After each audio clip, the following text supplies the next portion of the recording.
acho que tá tudo certinho aqui. Deixa eu... Como...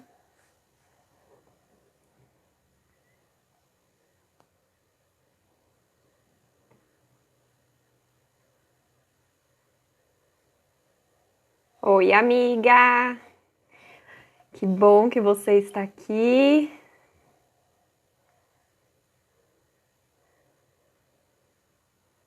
Tô só colocando um comentário, sou nova aqui, né? Opa! Oi, mãe! Tô só adicionando comentário, a gente já começa. Opa! Então, como escolher açúcares e adoçantes? Só vou deixar aqui. Pronto. Deixa eu fixar. Opa.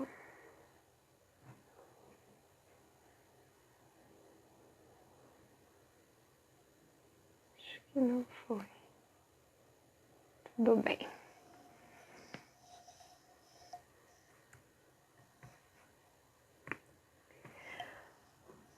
Bom, vamos começar. Vou falar aqui com vocês sobre açúcares e adoçantes hoje. É um assunto que muitas pessoas têm dificuldades, né, na hora de escolher. A gente tem muitas opções hoje no mercado. Então tem açúcar demerara, açúcar mascavo, açúcar cristal refinado. Dentre os adoçantes também a gente tem uma variedade aí muito grande, né, de adoçantes. Na década mais ou menos de 80, 90, surgiram aí os adoçantes artificiais, então a gente tinha a sucralose, por exemplo, o acesulfame, e hoje a gente tem aí uma tendência a uma busca maior por adoçantes que vêm, né, que tem uma origem natural. Então hoje a ideia é explicar um pouquinho para vocês a diferença entre um e outro, e na hora que vocês precisarem escolher, que vocês consigam identificar aí qual é o melhor açúcar ou adoçante para vocês. Dentre os açúcares e também os adoçantes, né, todos têm uma função única, e a função deles nada mais é do que dar aquele sabor adocicado que a gente conhece. Então, essa é a principal característica que tanto o adoçante como os açúcares eles têm, né? Além disso, mais do que adoçar, eles vão ter papéis importantes na nossa alimentação, né? Então vale a pena aí a gente pensar também na qualidade nutricional que esses adoçantes e também os açúcares vão estar trazendo nas nossas preparações ou até mesmo em dieta, se for o caso. A facilidade de extração e também o processamento, né, desse produto.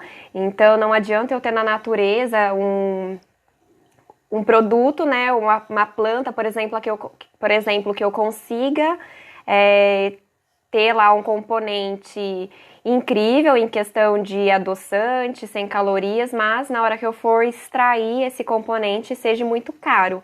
Então não é um componente que vale a pena aí.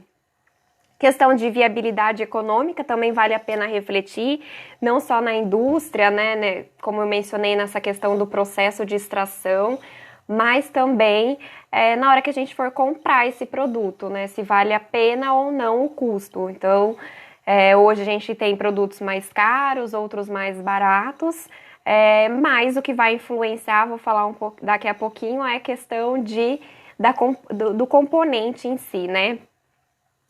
E uma outra característica que tem, né, a variação entre um tipo e o outro é o poder de doçura, né? Então, tem alguns que vão ter um poder maior que outros, ou seja, se eu colocar na mesma quantidade, uns vão dar a sensação de ser mais doce ou menos doce que outros. Então, vale refletir um pouco sobre isso também, além de questão de custos e outros fatores nutricionais que eu vou mencionar daqui a pouquinho, na hora de escolher o seu açúcar ou o seu adoçante. Então hoje, na hora que a gente vai no supermercado, né, a gente tem alimentos que eles são naturalmente doces. Então, por exemplo, a gente tem o mel, a gente tem uma beterraba, uma batata doce, né, as próprias frutas já são alimentos que são adocicados por si só, né? Eles já têm ali na sua composição algum tipo de açúcar presente ali. A gente tem alimentos que são com base em açúcares, né? Então, caramelo, bala, alguns alimentos que a base principal, a gente precisa do açúcar para estar fazendo esses produtos, né? Então, a maior quantidade do ingrediente presente ali é o açúcar, e a gente tem produtos adicionados de açúcar, né? Ou adoçantes. Então, bolo, um pudim, um biscoito, um iogurte, sorvete. Então, todos esses alimentos são alimentos que são adicionados de açúcar ou adoçante. E quando a gente pensa, né, na propriedade que esses componentes podem trazer para a gente, além da doçura, a gente tem aí influência dentro do meu produto final, né, que podem ser influenciadas devido à escolha do meu açúcar ou meu adoçante. Então, por exemplo, a questão de textura, muitos produtos precisam de uma quantidade elevada de açúcar para eles terem uma textura desejável.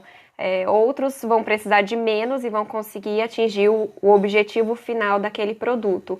Então, a quantidade desse açúcar ou a propriedade que esse açúcar vai ter essa influência final no meu produto, né? E é por isso que, às vezes, ao trocar um açúcar ou por um adoçante ou até mesmo um açúcar por outro, ele vai estar influenciando na característica do meu produto final. Então, se eu for fazer um doce que a aparência dele precisa ser cristalina, eu não vou conseguir fazer com um açúcar mascavo, por exemplo, né? Porque vai escurecer ali o meu produto e vai ficar com uma aparência ruim, e muitas vezes aquele produto pode até ser rejeitado por conta disso. Então, é uma das características importantes na hora de eu trocar um açúcar por outro, né? Ou até mesmo um açúcar por um adoçante. Será que eles têm as mesmas propriedades? Será que eu vou conseguir fazer com que o meu produto final atinja o meu objetivo? Vai garantir a textura, vai garantir as características que eu preciso para aquele produto?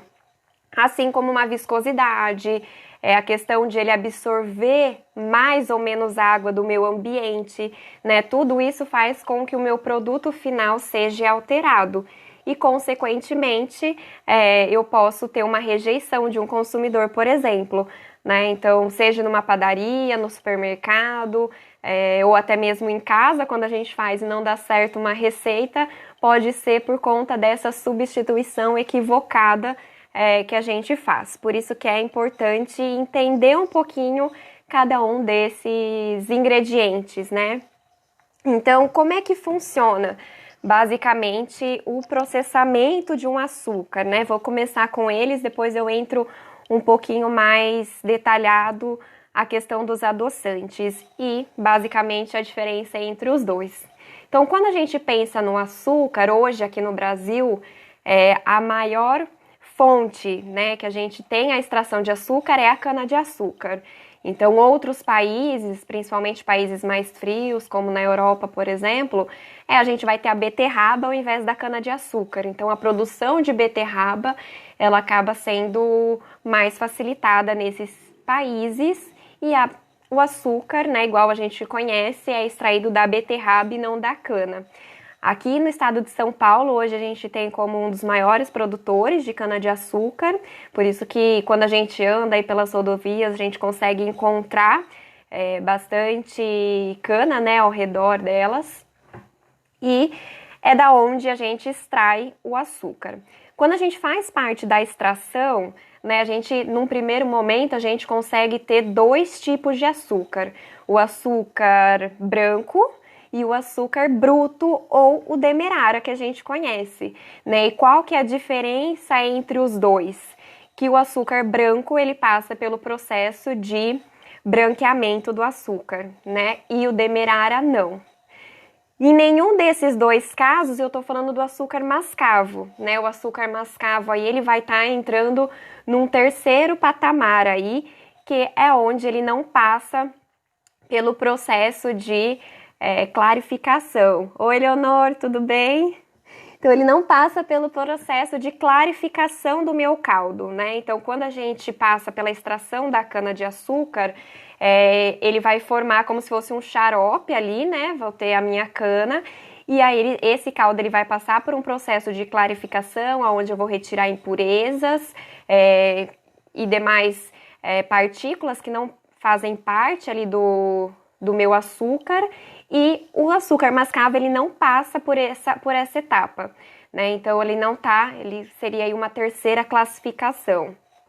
E é por isso que ele acaba tendo maiores propriedades nutricionais, né? Então ele tem menos etapas de processo, e aí com isso ele vai manter minerais, algumas vitaminas, outros tipos de açúcar que não seja sacarose, né? Então isso faz com que ele seja mais atrativo nutricionalmente.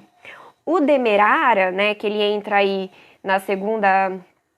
no segundo tipo, vamos dizer assim, ele também ele consegue reter, né, alguns minerais, nutrientes também e algumas vitaminas. Por isso que ele também é aconselhável. Ele não passa pelo processo de branqueamento, por isso que ele tem aquela cor mais amarronzada, mas ele passa ainda por uma etapa de clarificação.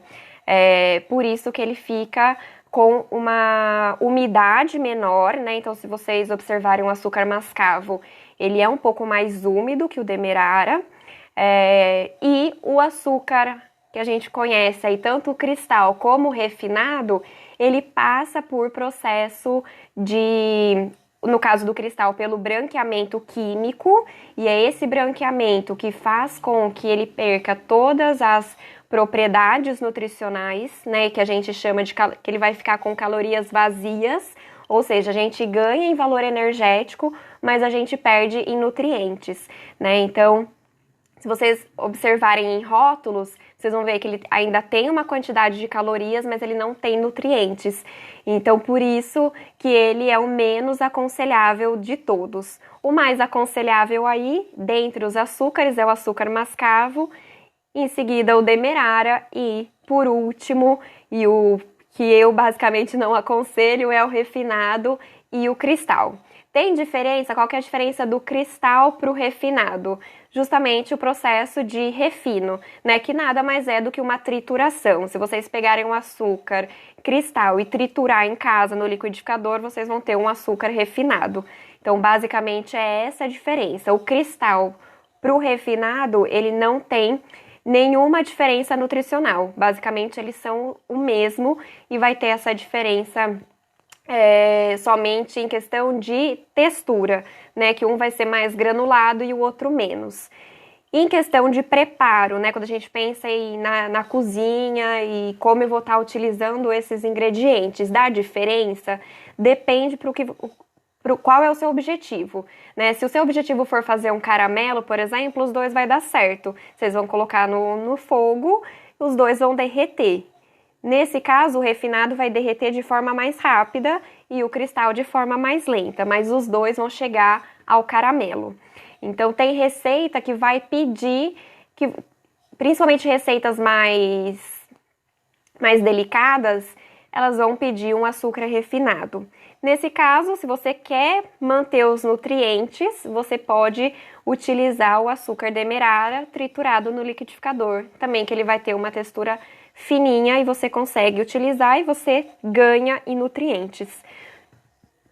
Em questão do açúcar bruto, né, que eu mencionei do demerara, esse tipo de açúcar ele também é utilizado para exportação, né? Então ele acaba justamente sendo utilizado na exportação, por quê? Por ele ter menos processos produtivos, ele acaba sendo um pouco mais barato para exportar, né? E por que não muda o valor? Porque quando o país, por exemplo, que está recebendo esse produto ele ainda vai continuar passando pelos processamentos que deve ser passado, né? Então, isso que muda de um açúcar para o outro.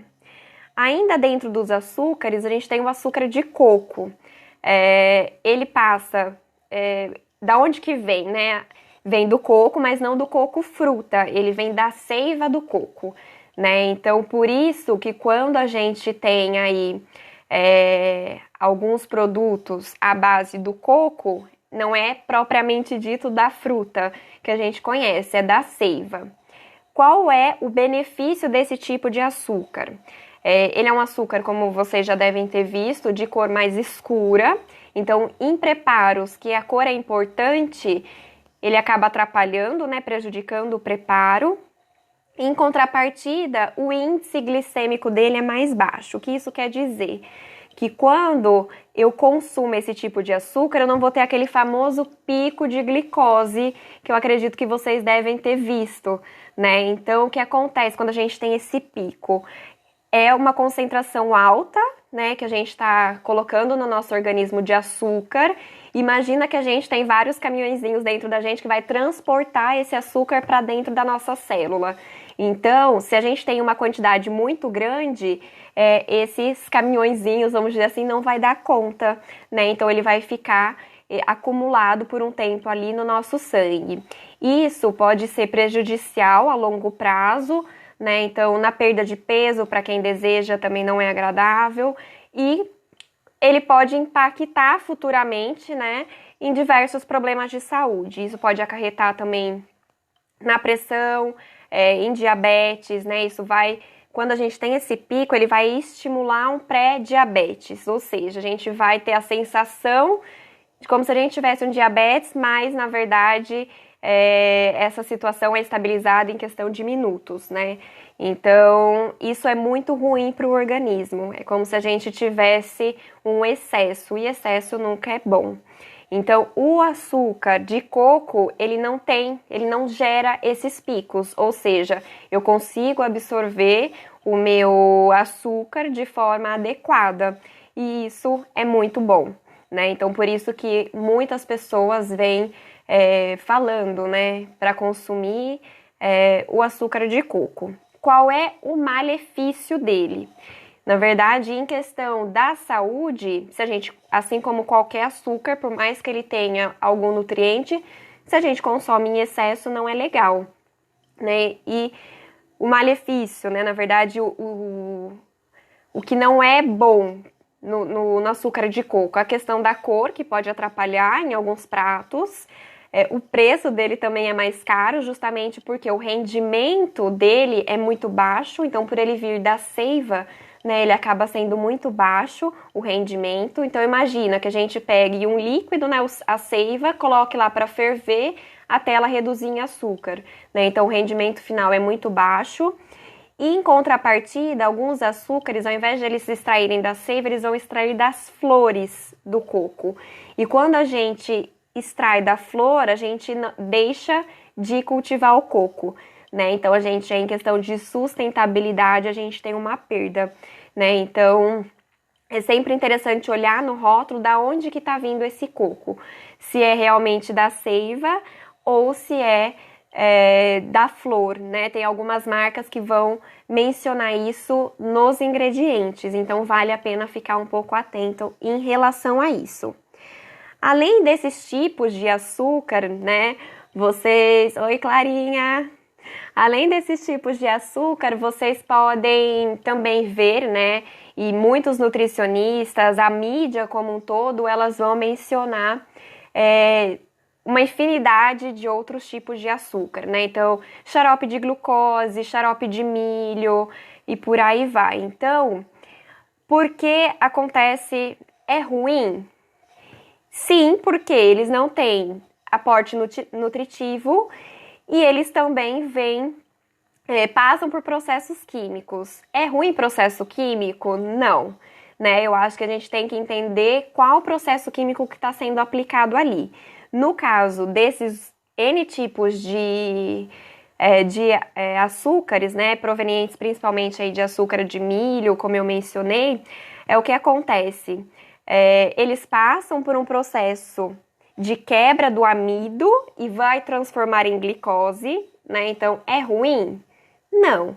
Qual que é o problema que a gente tem, né, nesses produtos? A carga glicêmica, né? Então, eles têm uma carga glicêmica altíssima, então quando a gente ingere, o nosso pico de glicose vai aumentar. Então, esse, basicamente, é o maior problema. E se a gente observar, como eu mencionei no início, eles estão diretamente relacionados com textura, né? Então, por isso que muitas indústrias vão acabar utilizando, por eles serem mais baratos e também por eles agregarem em textura, em sabor, né? E isso é muito bom quando a gente pensa em agradar o consumidor, não pensando necessariamente em saúde, né? Então, o processo químico é o vilão? Não, a gente tem que entender qual o processo químico que está sendo utilizado ali. Até porque no nosso corpo a gente tem, diariamente, a gente está tendo processos químicos aqui dentro. Então, o processo químico é ruim? Não, depende do processo químico que está acontecendo, né? Como eu disse, no caso do açúcar branqueado, ele perde os nutrientes. Então, nesse caso, é ruim, porque ele está deixando de fornecer o nutriente para o nosso organismo. Mas em caso de processamento, eu vou falar daqui a pouquinho dos adoçantes, vocês vão ver também que eles passam por processos químicos, tá? Então, muito cuidado na hora que vocês forem receber informação. Ah, mas esse produto é ultraprocessado, é um produto químico, passou por diversos processos químicos, quais? Né? Então, porque a partir do momento que a gente extrai um produto, a gente está passando por um processo químico, né? Então, vale a pena aí a gente refletir e ver se de fato condiz com a informação que vocês estão recebendo. Então, um outro exemplo, né, para quem faz academia, é a questão da maltodextrina. Então, ela é muito indicada, né, para atletas, mas, na verdade, a maltodextrina vem da onde? Do amido, né? Então, ela é o amido que vai ser hidrolisado e vai virar em glicose. Qual que é a diferença da maltodextrina? Que ela tem pouca taxa de glicose ali, né? Então, é como se tivesse não menores, mas tivesse baixas quantidades de glicose na maltodextrina. Ela também gera picos glicêmicos, então se você colocar ela em tudo, não é legal, não é saudável, né? Mas para quem faz esporte, que precisa de uma carga de energia alta e rápida, ela é aconselhável. Então tudo depende do seu objetivo, do que você está buscando. Se você quer nutriente, não é o caminho, assim como xaropes de glucose, xaropes de milho, xaropes de frutose. São açúcares, mas eles são concentrados. E esse acaba sendo aí o perigo, vamos dizer assim. Então, quando a gente fala, né, de açúcar, só para resumir, temos que pensar no nosso objetivo. Se eu quero fazer um preparo que eu precise de um açúcar claro, eu não quero usar adoçante, né? Vamos excluir nesse momento o adoçante. Qual açúcar que eu vou utilizar? Ao meu ver, eu recomendaria um demerara, porque ele tem ainda uma textura clara, ele não vai afetar a cor do seu produto e você vai ter ainda um aporte nutricional com esse açúcar e não só calorias. Se você não precisa da cor, né? Se a cor não é relevante para o que você precisa, então eu aconselho o mascavo ou um açúcar de coco. O açúcar de coco, por ele ser muito mais caro, então vale a pena refletir. O índice glicêmico para mim é importante, eu sou diabético, de qual forma eu estou consumindo esse açúcar? Tô colocando num chá, ou tô colocando num café, ou eu tô colocando num bolo que eu vou acrescentar aveia, eu vou acrescentar fibras, eu vou acrescentar outros ingredientes que vão fazer com que o meu índice glicêmico seja reduzido, né? Então, são várias coisas que a gente tem que pensar ao consumir um ingrediente. Então, no meu caso, eu aconselho demerara se você precisa de cor, né? Mascavo se você não tem necessidade com a cor, e, no caso, um açúcar de coco, se o índice glicêmico for importante para você. Então, no caso de um diabético, por exemplo, é interessante um açúcar de coco, mas a gente também vê hoje, né, a indicação de adoçantes. Por quê? Os adoçantes, vou explicar logo em breve, eles têm uma quantidade de calorias menor. Então, isso acaba sendo atrativo, mas, novamente, dependendo do seu objetivo final.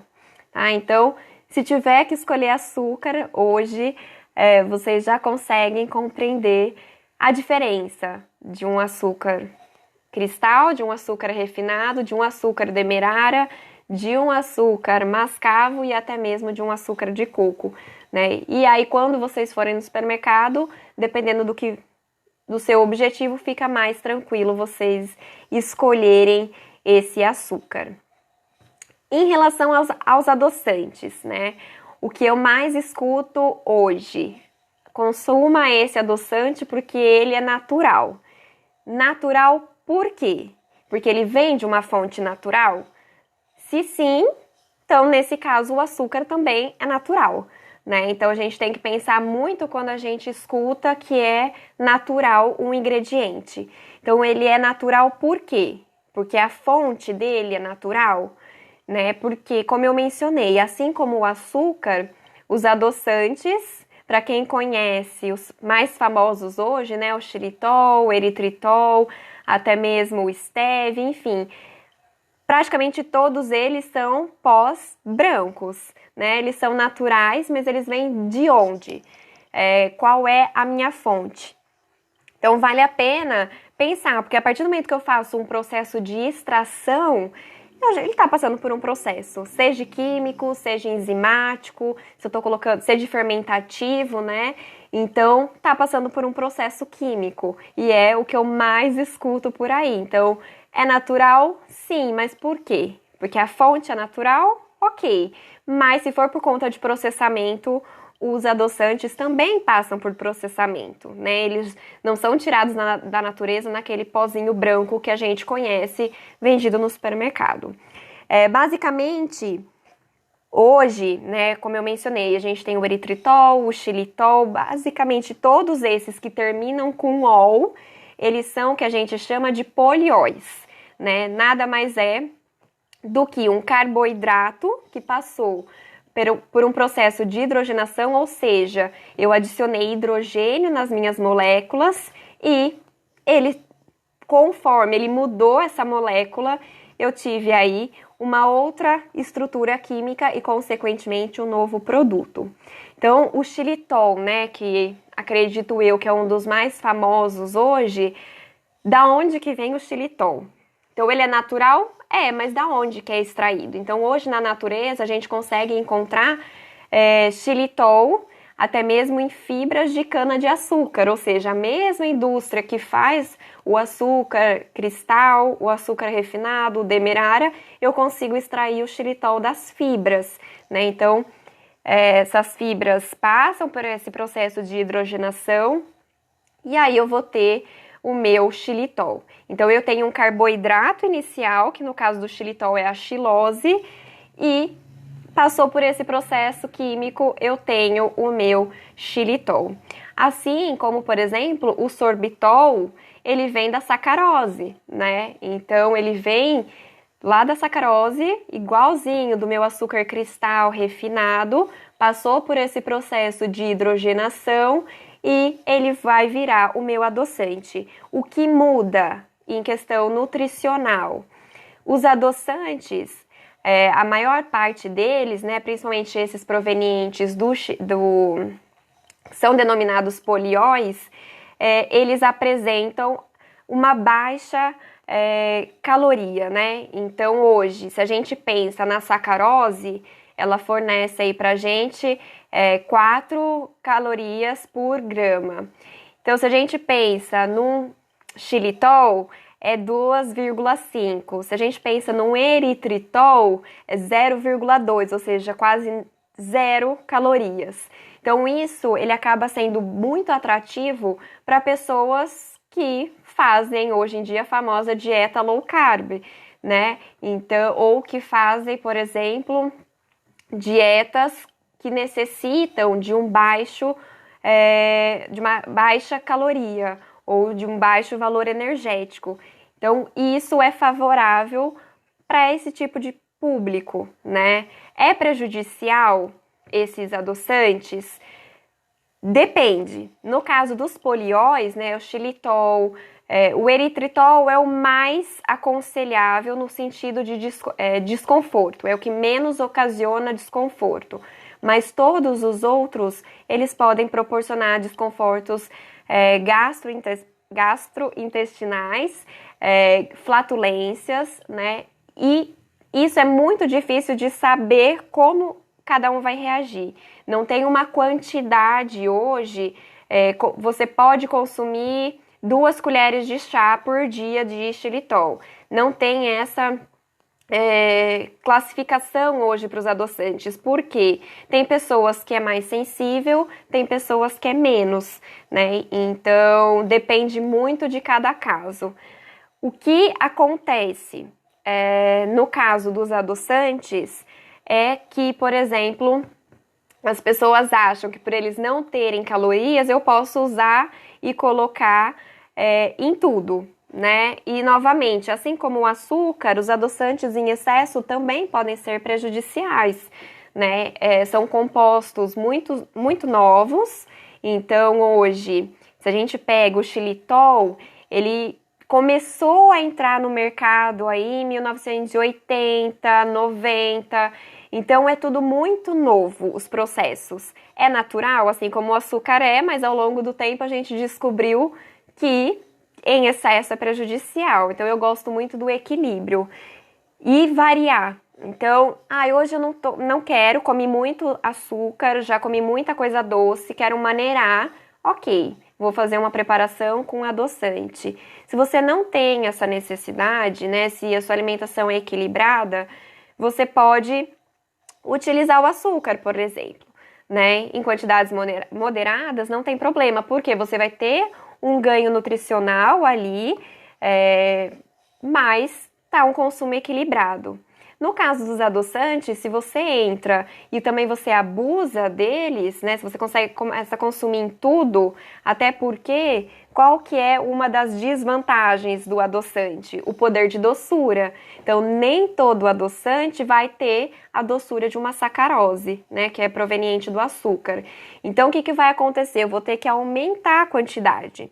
No caso do xilitol, ele hoje é o que mais se aproxima em questão de doçura do açúcar convencional, né? Então, por isso que basicamente quando a gente vai substituir em receitas em questão de doçura, ele acaba sendo 1 para 1.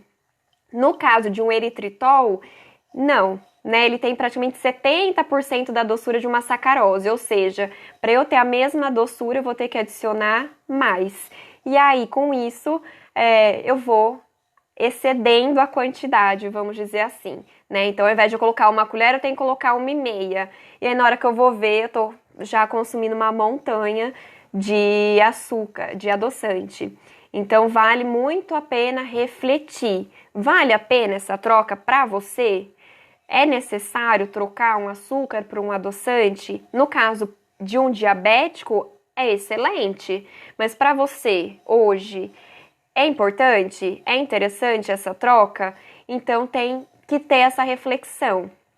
E quando a gente vai escolher, né, os adoçantes, principalmente, então a gente tem aí, como eu mencionei, né, poderes diferentes de doçura. Então na hora que eu for trocar, até mesmo dentro do meu adoçante, dos adoçantes, eu vou ter que provavelmente experimentar e ver como é que eu vou reagir, como é que as minhas preparações vão reagir, né? Porque dependendo de como eu for substituir, vai ter alteração, tanto de sabor, né? Alguns trazem aí um sabor mais amargo, né? Então deixa aquele residual. Outros, no caso do xilitol, ele vai ficar mais parecido. O que difere um xilitol, por exemplo, de um eritritol? Quantidade de caloria gerada. Então, se eu consumir uma colher de xilitol e a mesma colher de eritritol, na verdade eu vou estar perdendo de um para o outro calorias. Mas os dois têm calorias baixas, né? Então, como eu mencionei, o xilitol 2,4, no caso do eritritol 0,2, praticamente zero. Mas em aporte nutritivo, os dois aí a gente vê que não tem, né? Então vale a pena eu trocar um adoçante por um açúcar? Depende de novo. Para você faz sentido? Você precisa trocar, né? Ou se você é um diabético, por exemplo, vai te causar problemas.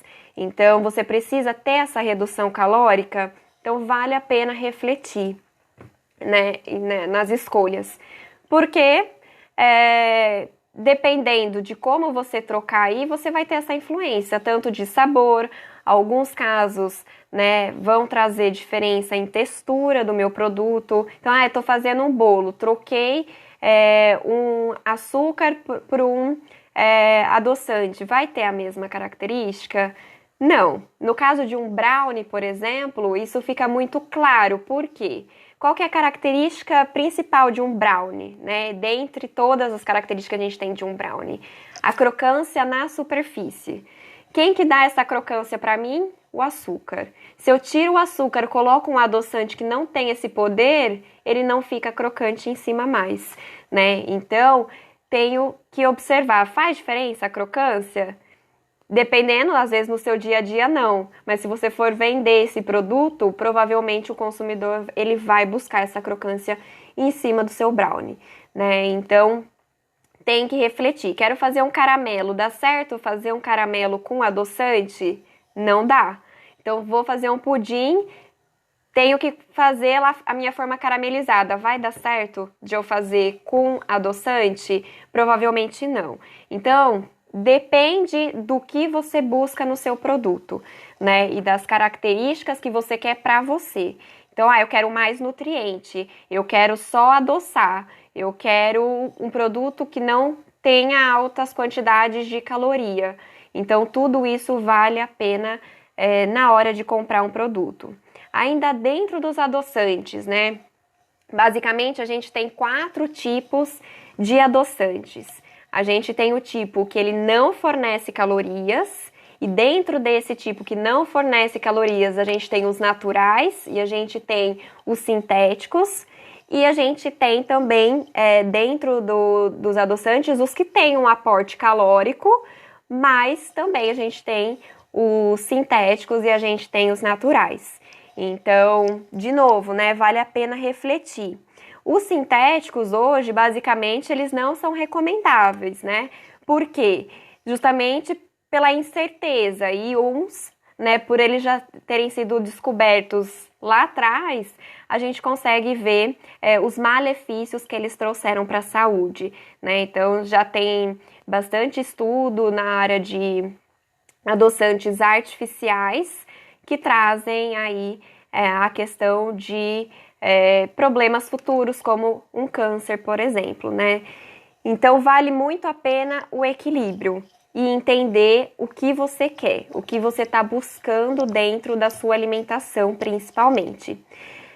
Quando a gente pensa em falando de adoçantes, né? Por mais que ele seja sintético, todos os adoçantes, seja natural ou sintético, eles passam por um teste de recomendação, né?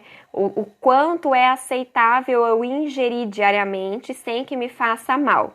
Novamente reforço que no caso dos polióis, né, por mais que tenha uma recomendação, que se não me falha a memória são 5,5 miligramas por quilo de peso corporal, ainda tem muita variação. Então esse dado ele acaba sendo um pouco difícil, né, de ser por exemplo, de uma nutricionista recomendar, porque eu tenho muita variação no caso dos polióis. Então, tem muitas pessoas que têm essa sensibilidade e acaba, ao ingerir, seja um xilitol ou até mesmo um eritritol, acaba tendo desconforto mesmo em pequenas quantidades.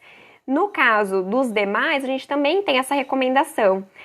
E se a gente for observar o quanto é recomendado, por exemplo, de um acesulfame, né, que é um adoçante sintético, a gente pode observar que para a gente atingir a quantidade mínima, a gente teria que consumir uma quantidade extraordinária, assim, né? Então, eu vi em um estudo que eles fizeram uma relação com a quantidade de Coca-Cola, por exemplo, né? A gente teria que consumir 25 latas de Coca-Cola com a quantidade, né, que eles colocam de adoçante para a gente conseguir atingir essa quantidade, né, que eles indicam de consumo dos adoçantes. Isso não quer dizer que eu possa consumir esse adoçante, até porque, como eu mencionei anteriormente, já é comprovado, né, alguns adoçantes sintéticos que causam problemas de saúde, malefícios na saúde.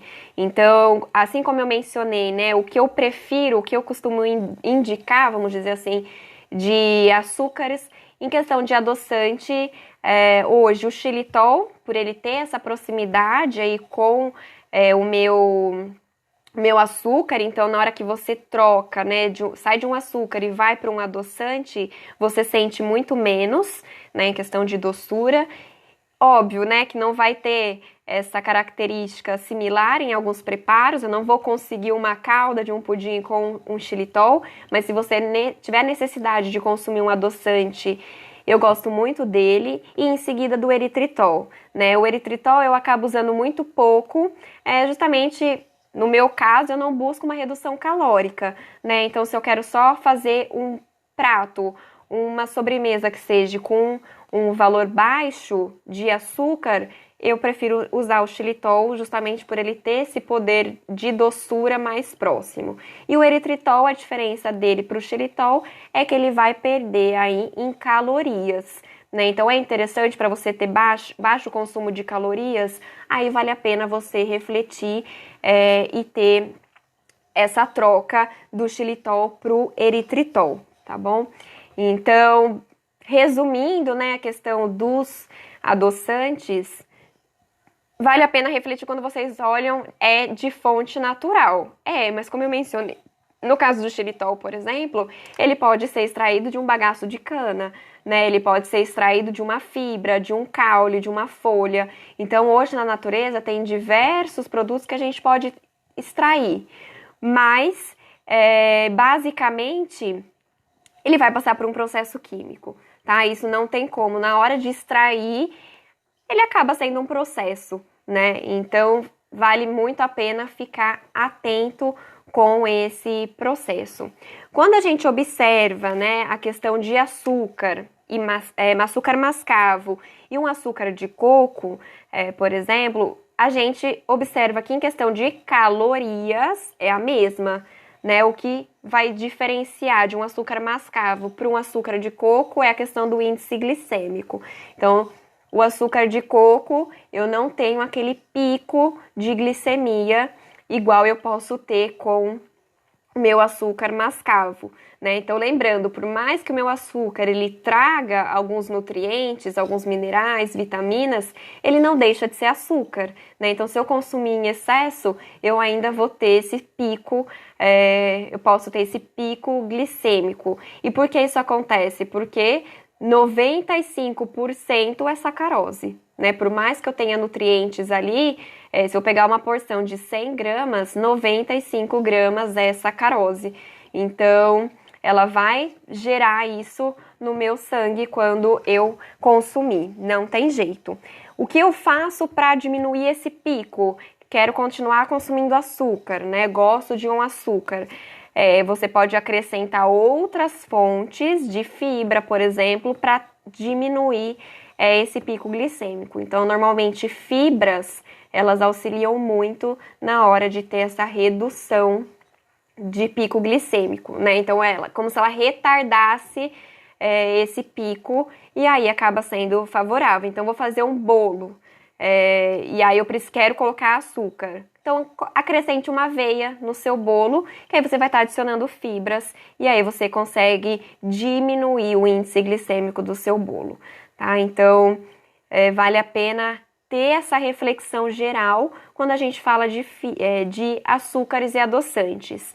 Basicamente, né, ao meu ver, se você não tem nenhum problema de saúde, use açúcar, obviamente um açúcar mascavo, um demerara, de forma equilibrada e controlada. Não é porque ele tem, de novo, né, minerais, vitaminas que você pode também sair consumindo aí açúcar igual água. A mesma coisa serve para o adoçante. Não é porque eu estou consumindo um adoçante que eu posso colocar em tudo, né? Então, hoje, muitos produtos, até produtos que vocês encontram em farmácia, como a goiabada zero, paçoca zero, na hora que tem muitos produtos que na hora que vocês vão olhar é zero, eles vão falar que não tem açúcar, mas você vai olhar, o primeiro ingrediente é xilitol, né? Então, tem que observar o produto que você está consumindo e entender, tá, ele é zero, mas zero no quê? Vale a pena essa troca, né? Ou vale a pena eu deixar de consumir 2 xícaras de açúcar para consumir 2 de xilitol? Então, o excesso em nenhum dos lados é bom, nem no xilitol, nem no eritritol, nem no açúcar, né? Então, o equilíbrio aí é o mais importante. E né, dentro do açúcar e também dos adoçantes, vale a pena variar, né? Então, uso mascavo, ora eu uso demerara, ora eu uso xilitol. Então, ter essa variação, porque o organismo nosso gosta de variação, né? Ele precisa de nutrientes e de moléculas variadas. Então, isso é muito importante, a gente fazer essa variação não só de açúcares e adoçantes, né, mas na alimentação de um modo geral, quanto mais variada, melhor. E no caso de açúcares e adoçantes, a melhor coisa é a gente ter o equilíbrio. Hoje, se a gente pega como parâmetro, né, a Organização Mundial da Saúde, ela recomenda 5% das quilocalorias ingeridas de açúcar, né? Então, hoje a gente tem basicamente 2.000 calorias, sendo a média, né? Tem pessoas que é mais que isso, tem pessoas que necessitam menos que isso. Isso é uma média, né? O que a maioria das pessoas necessita são 2.000 calorias por dia. Então, se a gente pensa em 5% disso, eu vou ter 200 calorias para consumir de açúcar, né? O que equivaleria a isso a basicamente 6 colheres de chá. Então, se a gente pensa em 6 colherzinhas de chá, é pouco, né? Mas quando a gente começa a olhar em rótulo e a gente vê que tudo tem açúcar, aí a gente vê que a gente excede na quantidade. E aí é por isso que a gente tem aumento aí de taxas de obesidade, de doenças crônicas não transmissíveis, como câncer, diabetes. Então, por isso que vale a pena refletir, né, e não só ficar atento, aliás, ficar atento principalmente ao que você ingere em casa, mas ficar atento ao que você compra, né? Então, nem tudo a gente consegue ter a noção do que tem ali dentro, né? Então, um pão, um bolo que eu comprei na padaria, nem sempre vai vir com a rotulagem, mas os produtos que vocês têm acesso à rotulagem, é interessante olhar, porque, como eu mencionei, muitos produtos industriais têm açúcar e por diversos motivos, para melhorar a textura, para melhorar a aparência.